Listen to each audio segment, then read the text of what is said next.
Sveiki, šiandien Akloji zona su Aurimu Naviu. Sveiki, Aurimai. Gerą dieną.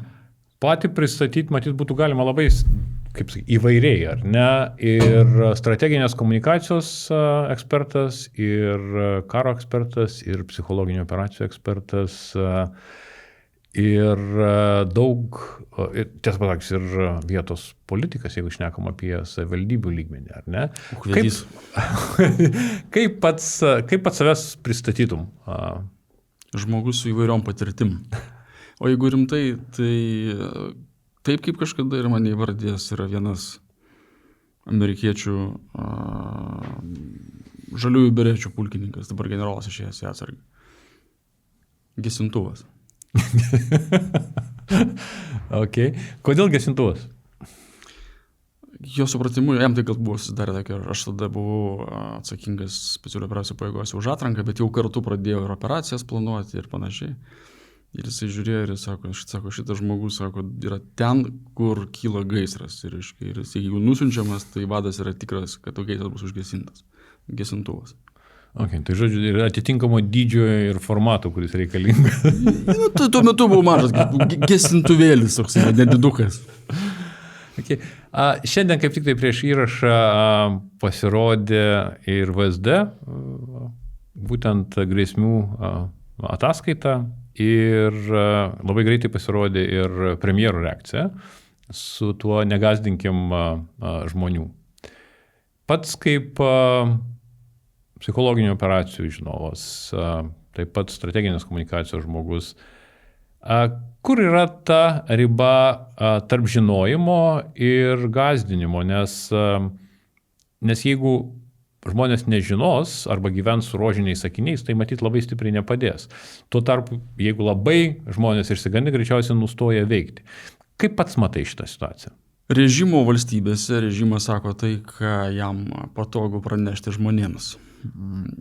Kai kuriuose valstybėse, kurios galbūt nėra visai režimo valdomos, bet ten, kur yra galbūt nedidukas spaudos arba nuomonės laisvės indeksas, pavyzdžiui, Jungtinės Amerikos valstijos, kurios yra šalia Gabono, kiek dabar žinau, 55 vieta beros buvo tiksliau. Dabar tai turbūt jau nebe 55 po paskutinių pokštų Trumpo administracijos, greičiausiai vilksis kažkur šimtuko gale. Tai ten galima savo rinkėjui atvirai meluoti. Demokratijose, senose demokratijose aš suprantu, kad yra tam tikra riba, kur tu negali pasakyti jau iki galo tos visiškos tiesos, nes tiesiog jos galbūt kitą kartą ir nereikia sakyti, arba jinai gali būti atnešti tiek daug žalos, arba jinai yra įslaptinta, arba atnešti tiek daug žalos, kad jos geriau nesakyti. Bet aišku, jeigu tavęs paklausia gudrus žurnalistas, kuris kažką žino, tai tu turi būti pasiruošęs atsakymą. Bet kokiu atveju žinutė, kuris skleidžiama iš vadovybės, jinai turi būti tikrai suderinta. Dabar atrodo, kad suderinta, tai turiu galvoje, kad suderinta iš anksto paruošta ir matyt mano gilių įsitikinimų tiek premjeras, tiek Seimo pirmininkas, tiek prezidentas turėtų kalbėti tą pačią kalbą, siūsti tą pačią žinutę. Šiuo atveju mes matome, ir čia ne tik šios problema, ne tik šios valdžios mūsų. Aš Lietuvoje stebiu turbūt 30 metų, nuo to, kiek aš pradėjau stebėti ir suvokti, maždaug taip, baigiau mokyklą, jau įstojau į universitetą ir tą pradėjau žiūrėti. Nėra žinutės, kad jinai būtų vientisa, kad jinai būtų naratyvas, kuris būtų vientisas pasakojimas ir tos žinutės, kurios būtų naudingos valstybei. Dėl to, kad pas mus nėra strateginės komunikacijos, pas mus yra kas tik nori. Pas mus kiekviena ministerija, kiekviena tarnyba turi savo atskirą departamentą, turi savo atskirą departamento strateginę komunikaciją. Čia yra absurdas. Čia gal ir tas pavyzdys dar vakar dienos, jeigu neklystų, kai prancūzai pasakė, kad jie bus tas skėtis, branduolinis skėtis, kaip atsakas Rusijai, Europai. Ir prezidentas sako, kad taip, mes tikrai tuo naudosimės, tuo tarpu premjeras sako, po bet kokių skėčių nelysim, prieš lysdami po skėčių žiūrėsim, kas per skėtis. Tai akivaizdus pavyzdys, kad lygiai taip pat, koks poveikis šitos situacijos, tik tokios komunikacijos, kokį poveikį duoda? Žmonės jaučiasi tvirčiau, jeigu jie mato ir girdi, kad pagrindiniai valstybės asmenys, prezidentas, premjeras, Seimo pirmininkas, šiuo atveju, kadangi mes šalia dviejų kariaujančių valstybių, tai yra kariuomenės vadas, krašto apsaugos ministras, ministrė, kad jie kalba tą pačią kalbą, kad jie siunčia tą pačią žinutę. Jeigu mes matom, kad jie kalba ir paprasti žmonės mato, kad jie kalba, kad jų ne tai, kad žinutės skiriasi. Jų žinutės ne tai, kad skiriasi, jos rodo, kad žmonės turbūt net nesupranta, ką jie kalba. Tai čia yra didelė bėda. Jeigu grįžtant prie pirmo klausimo, jeigu premjeras pareiškia, kad valstybės saugumo departamentas, kad mūsų žvalgybos gąsdina žmonės, tai aš turiu įtarimą, kad jis neskaito tos ataskaitos. Nespėjo, nes kaip jis spės, jeigu ryte pasirodo šitą po pietų komentuoja? Jo, tai vadinasi, tai rodo, kad žmonės yra šitose pareigose absoliučiai nepasiruošę ir neparuošti. Jų liežuviai kalba bet ką. Jų veiksmai yra nesuderinti su tuo, ką jie kalba irgi. Tai čia yra pati didžiausia bėda. Ne man tamsta mokytis iš komunikacijos elementoriaus, bet vaizdas, kalba ir veiksmas turi sutapti. Šiuo atveju tai nesutampa. Tai dėl to ir žmonės yra pasimetę. Kai jiems sako, kad jūs nesigąsdinkite, tai ir kai tos žinutės yra skirtingos ir vaizdai skirtingi, ir veiksmai skirtingi, tai jiems tikrai yra labai baisu. Man yra baisu. Pats stovėjai prie būtent kariuomenės strateginės komunikacijos ištakų ir kariuomenė buvo pirma realiai, kuri buvo susikūrus tą padalinį. Taip. Nes tik po to jau pradėjo šnekėti, kad čia galbūt reikia iš tikrųjų strateginės komunikacijos ne tik atskiruose, sakykime, institucijose, bet bendrai, kad valstybė turėtų labai aišku strateginį, sakykime, ir matymą, ir komunikaciją. Kodėl iki šiol, kaip pats sakei, per tiek daug metų mes niekaip iki to neprieinam, kad visgi yra bendras supratimas, kad tai yra svarbu? Aš galvoju, kad atskiruose sluoksniuose, atskiruose padaliniuose, atskiruose veiklose, valstybės veiklose arba atskirų žmonių, kurie kuruoja tą veiklą, jų galvose tas supratimas yra. Bet aš jau išėjęs iš kariuomenės bandžiau ne vieną kartą tą kažkaip sulipdyti. Duodamas ir Jungtinių Amerikos valstybių pavyzdį. Valstybės departamente yra strateginės komunikacijos. Jis yra labai ilgas pavadinimas, bet iš esmės yra strateginės komunikacijos departamentas arba strateginė komunikacija. Jis yra viena visose Jungtinėse Amerikos valstijose. Ne 17 kaip pas mus. Maskas neišvaikys? Čia kitas dalykas. Maskas greičiausiai uždės apynasrį, bet ar visą išvaikys, turbūt ne, nes beje tas strateginės komunikacijos departamentas, aš tiksliai pavadinimą dabar neatsimenu, bet aš kalbu apie esmę. Jis dar labai neseniai vadinosi propagandos tarnyba. Tai jinai taip ir vadinosi, nuo antro pasaulinio karo laikų likus. Tai aš manau, kad lyderiai supranta, sprendimų priėmėjai supranta kai kurie, bet susiduriu jau 10 metų su to pačia problema. Ir didžiulė baimė, kad jeigu mes turėsime tokią jėgą vienose rankose, tai mūsų mažame kaime ta jėga nulems viską. Rinkimus, Seimo, savivaldos, prezidentų ir ten dar visokius kitus referendumus ir taip toliau. Tai rodo, kad tie žmonės apskritai nesupranta, kas ta strateginė komunikacija yra. Nes aš dabar nesigilinsiu čia, bet tiesiog tai yra graudu.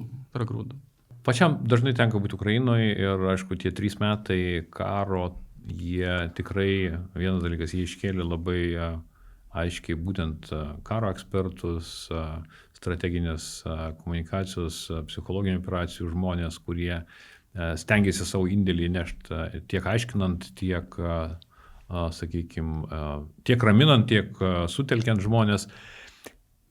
Kaip pačiam atrodo tie 3 metai, kokių pamokų mus mokė, ką išmokom, ko neišmokom? Kas tas mes? Lietuva.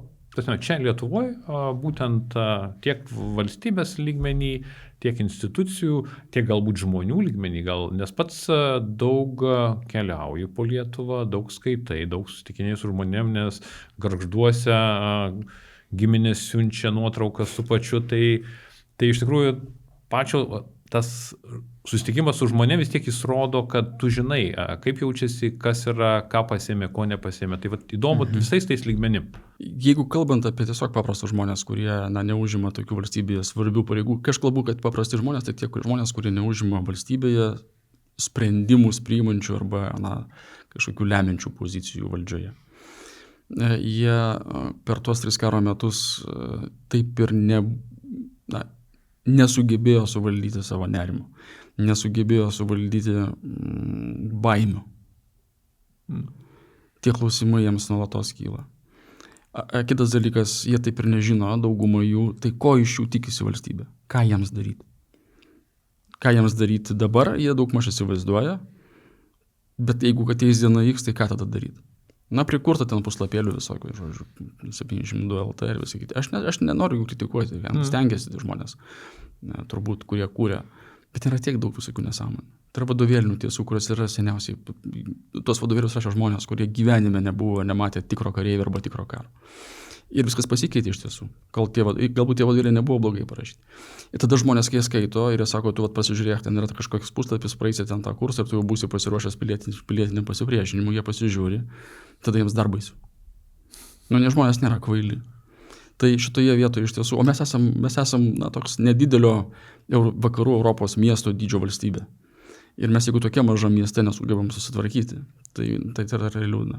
Antras dalykas, jeigu mes žiūrėsime jau tuos žmonės, kurie priima sprendimus įvairiausio lygio, tai jie iš tiesų, mato, kad trūksta tos turbūt vienijančios jėgos arba tos tokios, aš nenoriu pasakyti, bet tai nuskambės kaip valstybės lygio guru, kuris pasakytų, ką dabar daryti. Nėra tokio, bet ir atsakymo nėra tokio. Bet žiūrėk, atrodo, ar gali būti kažkas rimtesnio kaip karas už 700 km, ar ne? Grėsmė, kuri, sako, grėsmė sutelkia. Tai kokia dar turi būti grėsmė, kad sutelktų? Aš turiu menį jau apie politinį lygmenį. Aš tikrai nenoriu nuskambėti kažkaip, nežinau, aš atsiprašau iš karto, negražiai pasakysiu. Šitie žmonės, kurie užima dabar, jie yra labai puikūs žmonės taikos sąlygomis. Bet tokiom sąlygomis jų tiesiog niekas nemoka. Jie nekalti dėl to, kad jie nemoka. Jie nežino, ką daryti. Jie iš tikrųjų nežino, ką daryti. Ir jeigu nacionalinio krizių valdymo centro žmogus, vadovas, kelis kartus pradžiai sako, kad jeigu pranešimai yra apie sprogmenis darželiuose ir mokyklose, jūs nieko nedarykit. Paskui, aišku, supranta, kokią nesąmonę jisai pasakė ir tai bando ten išsisukti. Kitą kartą jis sako, mes viską palaikome, aš bendrauju, aš pastoviai komunikuoju su degalinė. Tai rodo, kad pats žmogus, ir čia yra ne kritika tam žmogui, jis rodo, kad jo toks yra streso lygis, kad jisai nesugeba susitvarkyti. Tai kaip jisai gali suvadovauti? Ir čia yra bėda dėl to, kad jis nėra ruoštas. Ne dėl to, kad jisai kažkaip blogas žmogus, jis nėra paruoštas. Ir tie žmonės iš tikrųjų taikos metu gyveno ir galvoja, ir jie dabar galvoja, kad jie gyvena taikos metu, kuriuo mes tikrai nebe taikos metu. Dabar mes jau seniai nebe taikos metu. Sabotažai, diversijos. Ir čia reikia žmonių, kurie galėtų veikti. Klysti gali irgi, bet veikti, o mes vis tabaluojam, nes taikos metu mes tabaluojam liežuviais. Ir jie yra įpratę tabaluoti liežuviais, bet sąlygos yra kitos. Ir tas tabalavimas nebesigauna. Jie pridaro 25 skaidrės PowerPoint'o, bet ne PowerPoint'o skaidrės padeda žmonėms, o bendravimas, tiesioginis bendravimas. Taip. Aurimai, gali paaiškinti fenomeną. Mes turim karą, mes turim Baltarusiją, sakykime, sąjungininkę Rusijos įsitraukusiai į tą ir tą skaičių žmonių, kurie važiuoja į Baltarusiją. Kas tai yra per fenomenas pačio akimis? Kas tai yra? Yra kvailų žmonių tiesiog. Tiesiog yra kvailų žmonių. Čia nieko nepadarys. Jų tokių yra. Bet nėra mažas procentas, nes jeigu pasižiūrėti, kiek yra maršrutinių autobusų, kurie važiuoja iš Vilniaus į Minską, tai nėra mažas kiekis važiuojančių. Mano toks negrožinės literatūros, aš turiu 3 kategorijas rašytojų, kurie man labai patinka. Vieni tai filosofai, aš daugybę filosofijos knygų perskaitęs, esu ir psichologijos, aš kartu esu su vieną pusę. Čia toks dalykas. Antras tai yra žmonės, kurie yra grožinės rašytojai, kaip Remarkas arba panašiai. Ir trečias tai yra žmonės, kurie yra mokslinė literatūra, bet jinai nėra ta tokia, hardcore'inė mokslinė, ne ten programavimo kalba. Tai vienas iš jų man labiausiai mėgstama, toks yra Markas Cipolla. Jis jau yra miręs, jis yra italų matematikas ir ekonomistas. Tai jisai sako apie tą kvailumą. Tai kai aš sakau, kad kvaili žmonės, tai nereiškia, kad jie kvaili, kad jų intelektas yra žemas. Jis ne apie tai šneka. Jisai sako, kad kvaili žmonės tie, kurie kenkia ir savo ir kitiems.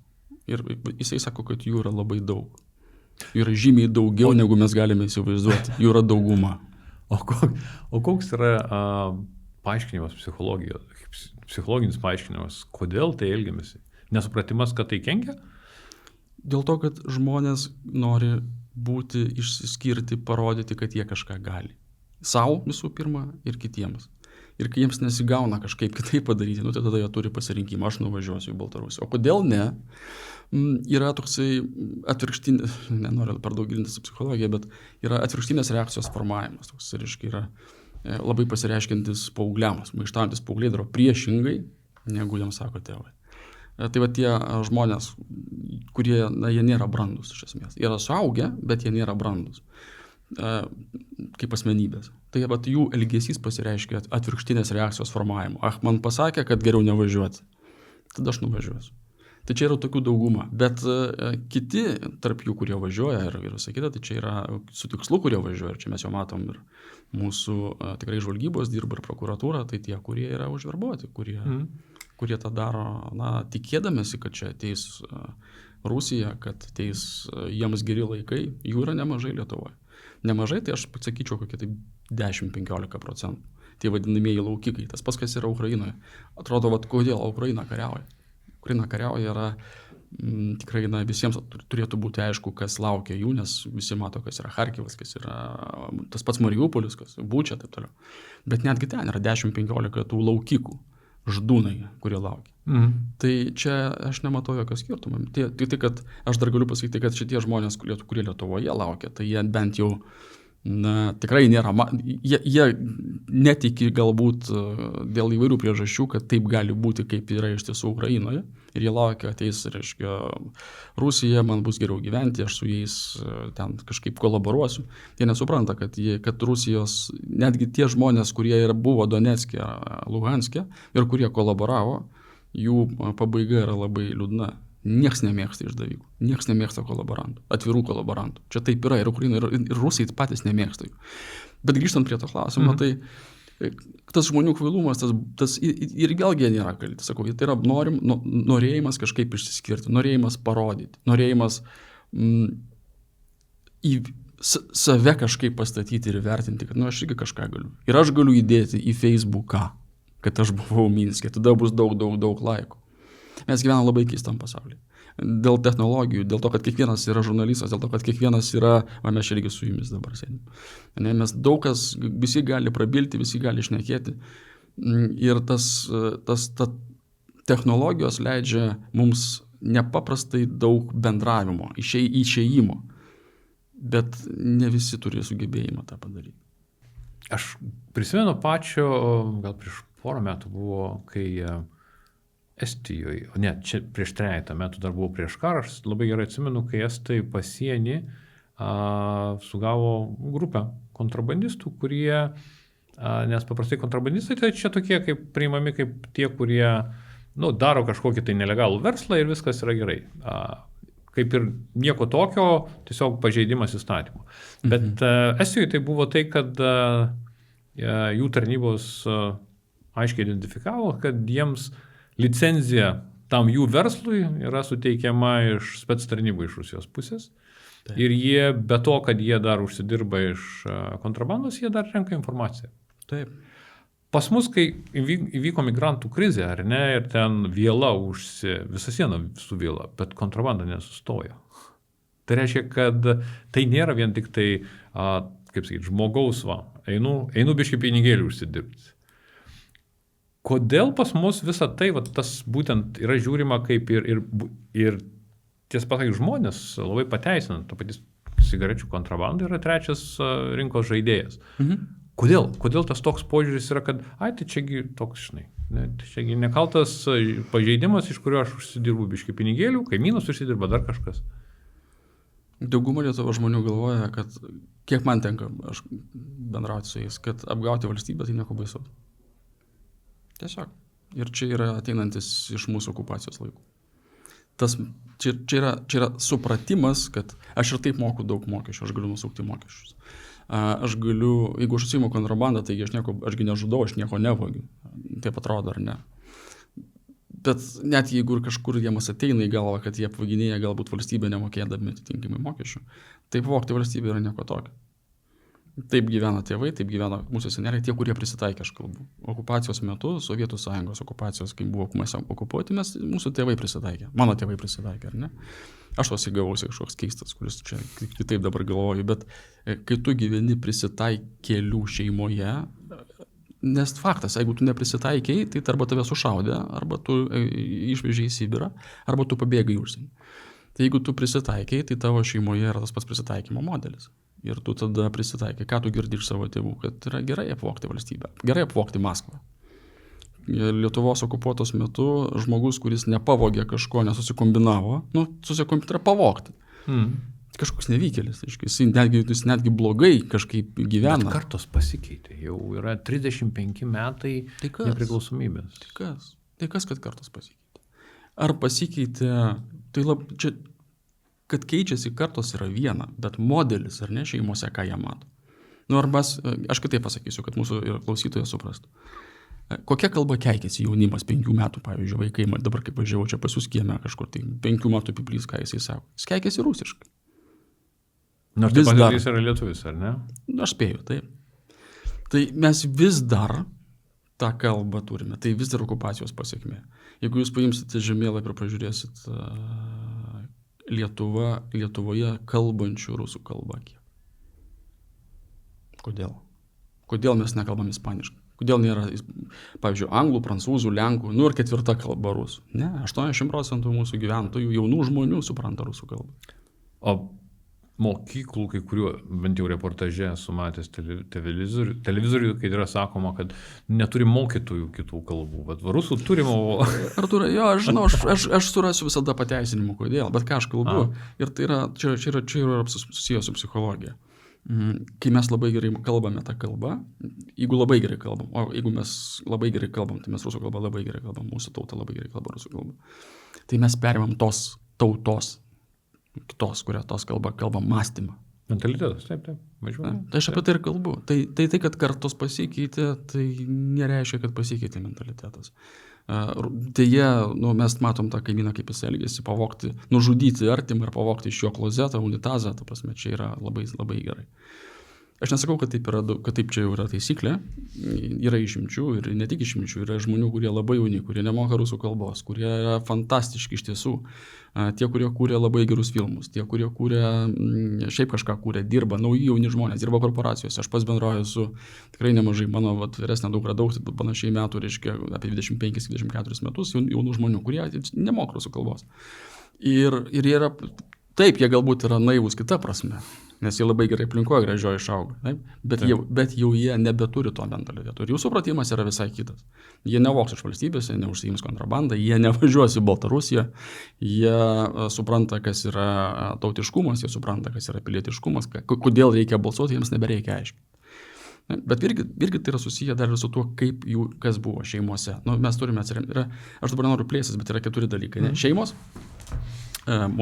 iš ko mes perėmėm tą visą. Tai šeimos, mokyklos, universitetai, visuomenė ir žiniasklaida. 4 dalykai. Ir aišku, dar jeigu mes važiuojam kažkur į užsienį, matome, kuo daugiau kultūrų bendraujame, kuo daugiau matome, tuo mūsų tas pasaulis plečiasi. Bet sakykime, jaunas žmogus gal neturi tiek patirties arba tiek galimybių išvažiuoti. Tai va tie 4 dalykai. Tai mes tada pasižiūrime, ką tie 4 dalykai, kuriuos mes dabar turim, ką jie formuoja, kokį mentalitetą. Tai gerai, jeigu šeimoje pavyko suformuoti. Švietimo aš nenoriu vėlgi čia būti, turbūt sakys, naivys kritikuojantis, bet tikrai švietimo yra tragedija. Su žiniasklaida pas mus kas yra pirmose puslapiuose žiniasklaida? Papai. Tai yra normalus lietuviškas žodis. Atsiprašau. Vadinasi taip, pinigai, ar ne, seksas ir nusikaltimai. Iš esmės, nes tai pritraukia, tai yra verslas, žiniasklaida yra verslas. Švietimą jau pašnekėjau, žiniasklaida pašnekėjau, reiškia, tai žmonės, kurie su jais jie bendrauja, ta prasme, tai gal yra kažkokia tai atsvara, bet irgi mato tą patį. Tai mes ir turim tą, ką mes turim. O tai, kaip paprastai sako, ar ne, tai ką reikėtų daryti, kad tas kistų? Čia dabar mano kolegos psichologai sakys, tai Jungas taip niekada nesakė, aš pasituosiu Jungą, nes kaip tik neseniai pabaigiau Jungo raštus. Jis turbūt žino apie ką. Taip. Ir Jungas daugybę ten pasidalykų, ir jam viename iš raštų jis svarsto apie, kodėl žmogus yra blogas, iš principo. Ir jis ten daug, kaip savo, reiškia, kaip tikras vokietis, jis ten, reiškia, daug viską išrašo, aš prieina išvados, kad gerai, iš tiesų yra to blogio žmoguje, bet kaip su tuo kovoti? Ir su kuo nesutiks psichologai, reiškia, bet čia yra jo žodžiai, jo raštas. Nu, reikia mušt. Jeigu tą žmogų daužo per nagus, jis ten kitaip rašo, reiškia lazda. Taip? Ir jeigu jisai blogai elgiasi ir gauna lazda, tai po kažkiek laiko jis supranta, kad gal geriau nereikia, bet ne dėl to, kad jisai supranta, kad jisai blogai elgiasi, bet dėl to, kad bijo gauti lazdą. O vat jau kitos kartos bus išmokytos elgtis gerai, dėl to, kad jos supras, kad tai buvo blogas elgesys. Man primena eksperimentą su beždžionėm narve, kur dėdavo iš viršaus bananus ir jos šokdavo, bet jas perlėdavo šaltų vandeniu. Tai po to, kai visos beždžionės buvo pakeistos po vieną rotuojant, tai visas naujas kolektyvas nešokdavo kažkodėl, nepaisant to, kad jos šalto vandens nebuvo ragavusios, tiesiog prieš tai buvusios visos jos labai greitai paaiškindavo, kodėl to nereikia daryti. Būtent. Ir aišku, tai aš ir Jungas, ir aš, jis aišku, su tam tikra prasme suprimityvina, kad būtų aišku. Mes dar turim kitą dalyką, mes turime kaktinę sritį išvystytą skirtingai nuo beždžionių, ne nuo šimpanzių, labai smarkiai, ta prasme. Ir mes, dėl to, kad mes numatom veiksmus į priekį ir mes sugebam šiaip tai paaiškinti, mes atskiriam, kur yra blogas arba blogį nešantis mūsų veiksmas, taip kaip mes suprantam pagal visuomenės normas, ir kuris yra geras, arba nešantis visuotinį gėrį. Bet net čia yra klausimas net ne tame, kad reiškia, žmogus jis gali tą suprasti, bet jis vis tiek elgsis blogai. Tai vat čia, kol tik taip, reiškia, kaip sako Jungas, tik tai per skausmą, reiškia, didžioji dalis žmonijos supranta, kaip reikia elgtis gražiai ir gerai. Komunikacija neveikia, reikia lazdos. Aš nesu toks kategoriškas kaip Jungas. Kitaip nevažinėčiau po visą Lietuvą ir per pastarosius 3 metus nebūčiau tiek sudėjęs ir savo sveikatos ir pastangų. Aš tikiu, kad galima žmogui. Aš tikiu. Bet, tas tikėjimas. Ar galima pakantumą kontrabandai, jeigu sieti su tuo, kad, žiūrėkit, jūs padedat priešams? Jūs ne tai, kad tik tai užsidirbat, bet jūs padedat priešams. Jūs, jeigu perkat, reiškia, jūs galbūt perkat iš to, kas renka informaciją prieš Lietuvą. Atiduoda ją priešams. Ar galima susekti tikliau, sujungti tokias žinutės, kurios veiktų? Aš panašiai klausimą atsakysiu. Mes svarstėm kitą klausimą. Gal panašiai rimtą, bet apie žmonės, kurie sėdi kalėjime. Recidivistus, kurie šiaip yra visai, jeigu jie sėdi už kokius ten smurtus nusikaltimus, jie yra visai neblogai būtų pirmose fronto linijose kariaujantys žmonės. Bet ar galima juos kažkokie žinutė įtikinti, kad reikia kariauti? Prievartą tik galima, mes jau išnagrinėjome, bet įtikinti juos labai sudėtinga. Bet rusai tai tą padarė. Ten prievartos mechanizmas. Ten yra tik tai prievartas, žiauri prievarta. Čia yra, čia Jungo metodai. Bet aš tikiuosi, kad supranta žiūrovas. Dabar mūsų žiūrovai išgalvos, kad Jungas tai yra lazda. Jo, aš tikiuosi, kad žiūrovai supranta, kad čia tai yra mikroskopinė, mažytė jo dalis, iš tikrųjų jisai kalba per archetipus ir ten daug dalykų ir dėl to. Bet jo, yra labai sunku paaiškinti žmogui, kad tai, ką jisai daro, atneša naudą priešams, kai jis žiūri tik tai šią minutę naudos. Koks skirtumas, kas bus paskui? Suprantat, čia yra labai sudėtinga paaiškinti. Tu turi turėti tą tokį vertybę arba tą tokį moralinį kompasą, kad tu suprastum, kad aš nežinojau, kad taip yra ir tada tu to nedarysi. Bet jeigu tu to neturi, ir kas? Padedu, bet kas iš to, kad kaip aš jam padedu? Ir ką? Bet man gyventi reikia. Man reikia ir aš galiu to žmonės suprasti, man reikia vaikus auginti, man reikia ten, paskolą paėmęs esu, man reikia išvažiuoti kaip ir visi kiti į Egiptą, prie jūros pabūti, barbekių, dar kažkas. Žmogus toksai yra. Ir čia yra, mes iš tiesų, mes daug kalbame apie dalykus, kurie didžiai, bet šitai daliai žmonių, ir jų yra gal kokie 20% turbūt visuomenė, plus minus. Bet didžiai tų žmonių daliai visiškai nesuprantama tai, ką mes šnekame. Jie suprantama nauda, kaip dabartiniam prezidentui Jungtinių Amerikos valstijų. Taip? Tarp kitko, čia mano kitas klausimas. Nauda, tiesioginė nauda.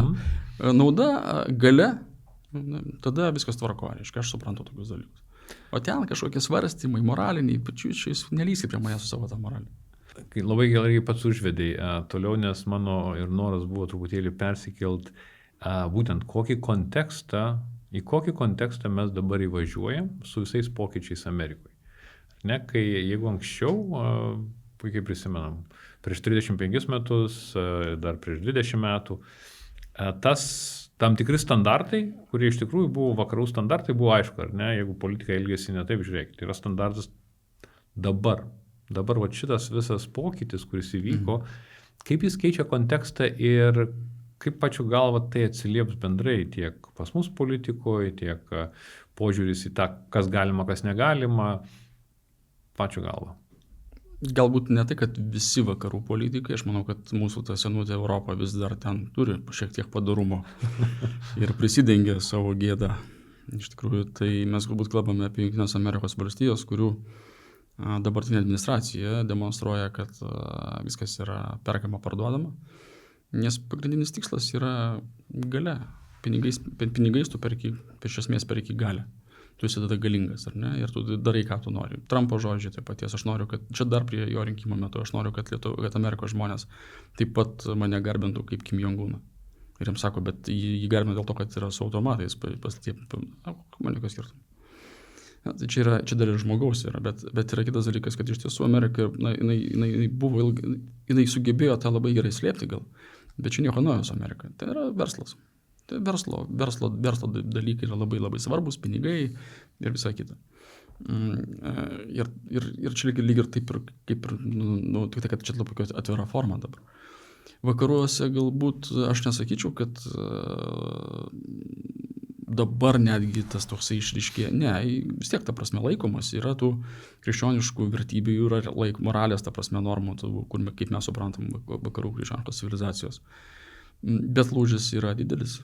Jo, tai būtent lūžis dėl tarptautinės teisės, dėl, sakykime, tam tikrų akivaizdžių principų laikymosi arba nesilaikymo. Ir yra klausimas, kaip tai keičia bendrai pačiam tiek darbą su sąjungininkais įvairiose srityse, tiek kariniai, tiek politiniai. Turbūt geriausias pavyzdys tai Lietuva, geriausia apie Lietuvą kalbėti, nes apie kitas šalis taip. Ne visai yra. Poveikis būtent Lietuvai šito konteksto. Ne visai gal teisinga kalbėti. Bet Lietuva, tai mes matom, ta prasme, kad yra išrenkami žmonės, kurie yra teisti.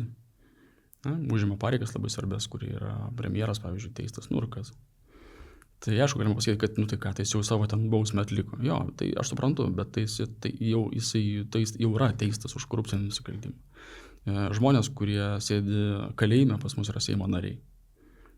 Ta prasme, ir tai rodo iš tiesų didelį, tokį lūžį, kad čia normalu, taigi tokie patys.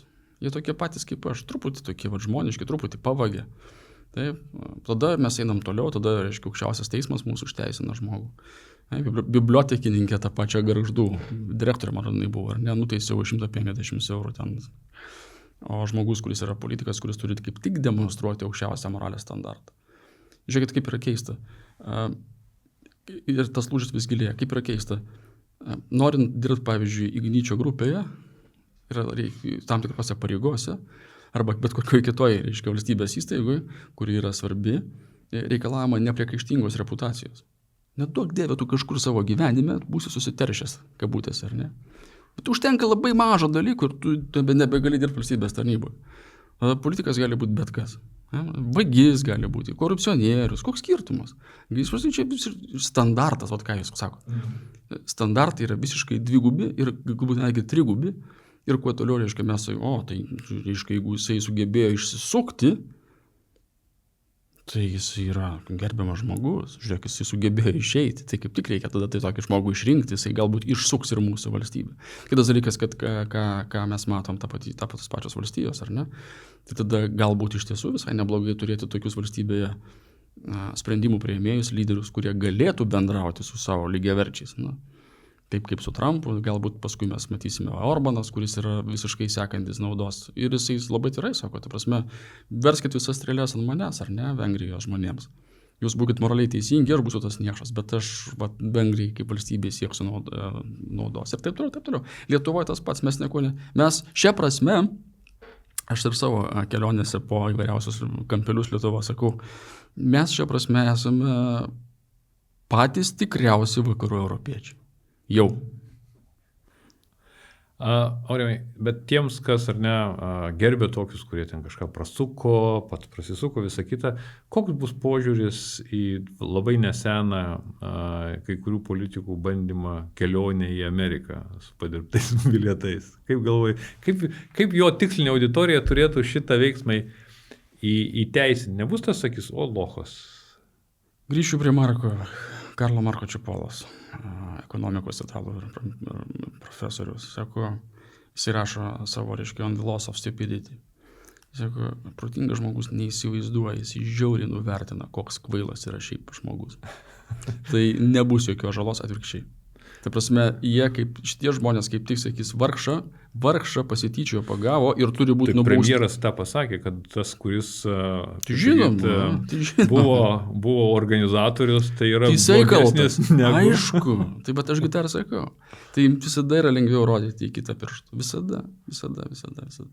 Ir čia sakau, bet aš tai noriu pasakyti, kad tie, kurie mūsų klauso ir žiūri, nesupraskite, kad aš čia kažkaip, irgi ten smerkiu. Aš labai nuoširdžiai, su visa pagarba visiems tiems žmonėms sakau, mes tokie esame, aš toks esu. Iš tiesų mes tokie esame, toks yra žmogus, mes tokie esame, nieko čia nepadarys. Tai prasme, tas, kuris buvo kitoks, jį pakabino ant kryžiaus. Aš esu turbūt jau daug kartų sakęs, jeigu šiais laikais pas mus atsirastų toks pats Jėzus Kristus, tai jo net nenukryžiuotų, jo net neprimuštų. Tiesiog, žiūrėtų kažkoks hipis gatvėje, net neapspjautų, tiesiog pasakytų kažkoks nevykėlis ir praeitų pro šalį. Pats priminė man citatą iš Einšteinui priskiriama, kad visata ir žmogaus kvailybė yra beribės. Jeigu dėl pirmo dar abejoju, tai dėl antro ne. Tikrai taip. Sakyk, Aurimai, pats matydamas dabartinę situaciją ir būtent visą kontekstą, ar ne? Kokie būtų pačio patarimai politiniam lygmenį dėl komunikacijos, dėl strateginės komunikacijos? Ką reikėtų bent higieną pasidaryti? Nekalbėti to, ko tu nežinai.